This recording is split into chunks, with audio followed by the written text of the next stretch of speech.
On this edition of the Inside Lane, we'll be giving you a quick rundown of our 1955 Gra-ta-LOO.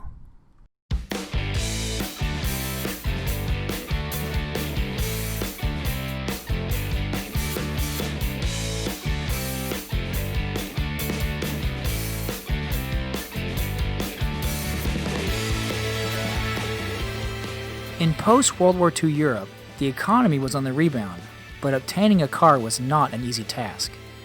In response, many countries allowed industrious, shade-tree mechanics to build their own cars out of whatever they could find and drive them on public roads.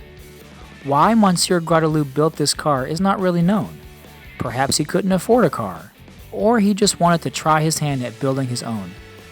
Either way, Grataloup constructed this teardrop-shaped body around a drivetrain that he cobbled together.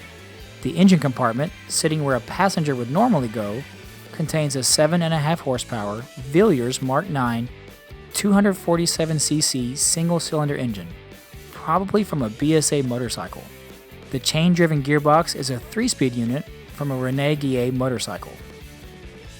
A separate starter motor is driven by a leather-linked belt.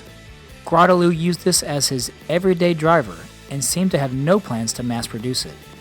It has a high level of craftsmanship compared to some of the museum's other home-built cars. Its tall wheels and robust suspension were probably put to good use on the rough roads of the Pyrenees foothills, where Grataloup lived.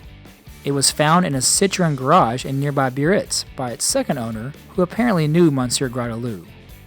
Lane Motor Museum acquired the Gra-ta-LOO from the Bruce Weiner Microcar Museum auction in 2013.